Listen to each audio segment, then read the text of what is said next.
If you've ever stopped yourself from going after an opportunity, or let yourself down when you knew you could have done better, or shied away from an experience, then you know all too well the deep pain of disappointment and regret.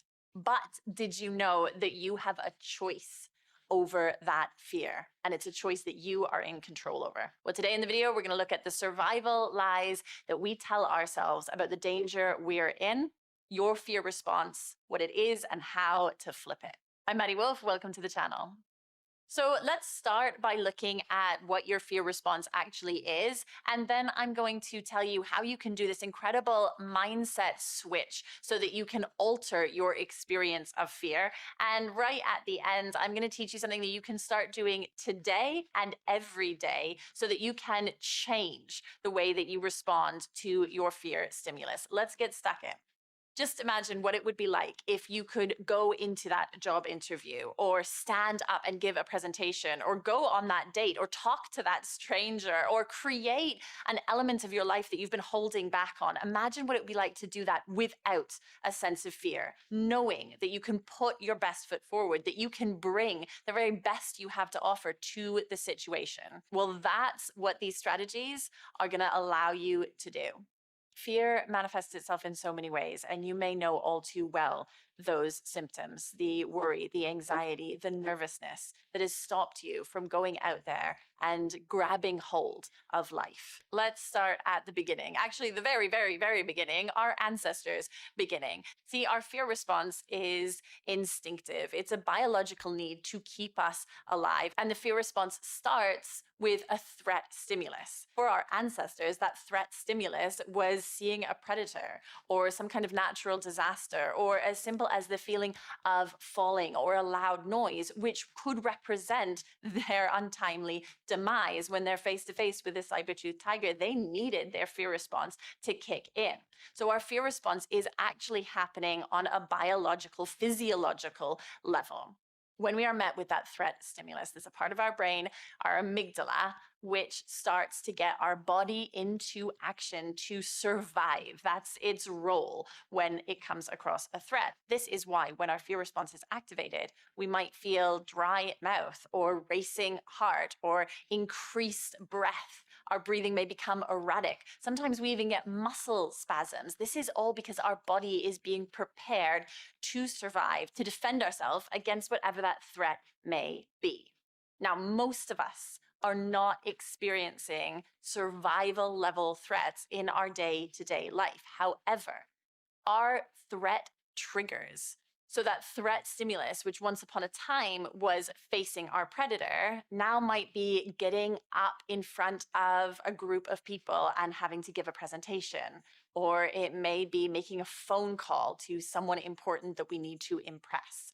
Right? These are the kinds of things that are presenting us with that same threat stimulus. So our body is acting in the same way, that survival mode that it needs to act in order to keep us alive. And yet we know that phone call is not actually life-threatening. However, it's all well and good to tell ourselves that it's not actually going to cause us to perish if we make that phone call. That threat stimulus has already put in action the fear response. Now, here's where we get to the really interesting bit, because what is going on in our body when we feel nervous, when we feel anxious, when we feel afraid, is exactly the same thing on a physiological level to when we feel excited. What that means is that studies show that all those physical symptoms that we've just talked about that are a result of that threat stimulus and then that fear response being triggered are exactly the same as when you feel excited, when you feel that sense of anticipation for something joyful that is about to happen. That vacation you're about to go on, or seeing your friend that you haven't seen for 20 years, or those butterfly feelings when you're about to do something that you have been looking forward to for such a long time, or even just the excitement of an unexpected surprise, your partner making you dinner, or a bouquet of roses being delivered to you at work. That excitement causes your body to react in certain ways: increased heart rate, a change in your breathing pattern, sweaty palms, dry mouth. These are all the same physiological responses that fear stimulus presents. The only difference is the label we put on it, what we're doing mentally and emotionally at that moment. So by telling ourselves that these feelings are because we're afraid, or by telling ourselves that these feelings are because we are excited. Now, depending on what the trigger is, we'll naturally fall into one of those two categories. But actually, the trick here is simply telling yourself the other message, telling yourself that you're excited instead of afraid. The effect that this has can be phenomenal. Alison Wood Brooks did a study with Harvard Business School that showed that when people felt those feelings of fear by going into a job interview or by going out on a date or any other of those typical responses, standing up in front of a group of people, raising your hand in a meeting, if they told themselves that actually those feelings were excitement, they performed better. And of course, it was a more enjoyable experience. I understand that it can be difficult to make that leap. And when I work with my clients one-on-one and I tell them this, they are definitely skeptical. So you'd be excused if you're feeling the same thing. But what I say to you is try it. If you know that what is going on in your body is exactly identical, yes, you could keep telling yourself that you are scared, that you are anxious, that you are worried. But remember, that fear response has been triggered by an innate instinct that has told you that your survival is at risk, but your survival is not at risk. Making that phone call is not a life or death situation. You are not going to meet your demise if you stand up at that meeting and say your point. It is a lie you are telling yourself. So if you tell yourself something different, if you change the script, if you say, actually, right now, I am feeling excited, and all of these sensations that I'm getting, my racing heart, my dry mouth, that's because I'm excited. When we know that that is true on a physiological basis, then you telling yourself that isn't a lie. Actually, that's the truth. And by so doing, you give yourself the courage to make that move, and you do it with a sense of joy and a sense of confidence. Yes, it feels like a lie to begin, but the only reason it feels like a lie to begin is because it is less rehearsed than the survival lie that you've been telling yourself for years, that you are in danger, that there is a threat to you when you are faced with one of your personal threat stimuli. Now, it is as simple as switching the script. It is as simple as making that flip and telling yourself something different. But I want to give you a head start here because you may be confronted with a lot of personal resistance when trying to change your narrative. So what we're going to do to get this started is to stimulate your parasympathetic nervous system. So all of that fear response is stimulating your sympathetic nervous system. We need to counter that. Your parasympathetic nervous system is what's in charge of that feeling of calm,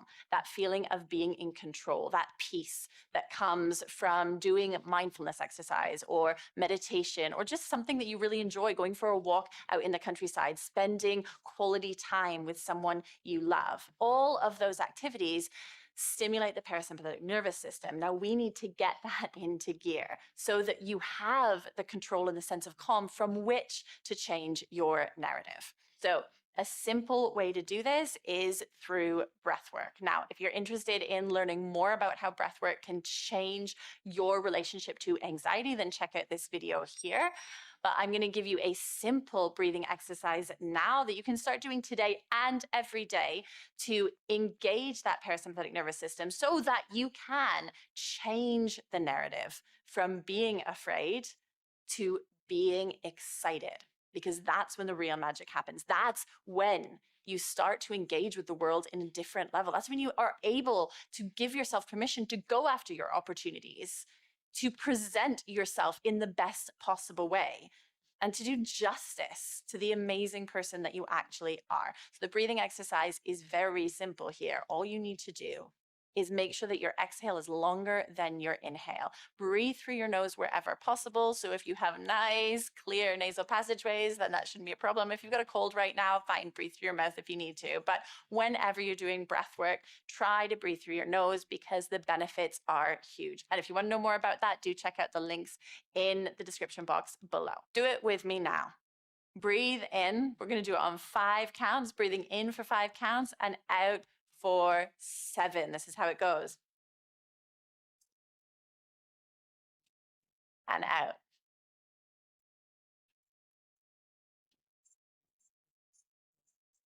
Now, if you've ever thought, yeah, Maddie, everybody always says when I'm feeling anxious, when I'm feeling worried, to take a deep breath, and it doesn't work. No, it doesn't. And what we're talking about here is not taking a deep breath. We're talking about slowing your breath down. Remember, that fear response is telling you to increase your rate of breath, to increase your heart rate so that you can fly, right? So that you can get yourself into a place where you will survive. So by slowing down your breath, you are stimulating your parasympathetic nervous system, reminding yourself that you are not in a situation where you have to fight for your life. And then you flip the script. You change your narrative. You remind yourself that you are excited here. Abandon that survival lie that you've been telling yourself about the danger you are in, because it's not serving you.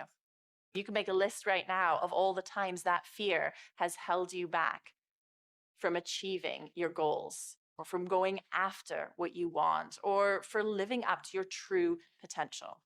Now's the time to make a change. And if you're worried that you're slipping back into the habits that are going to continue to cause you anxiety, check out this video here with the 4 things that you should definitely not do if you are experiencing anxiety.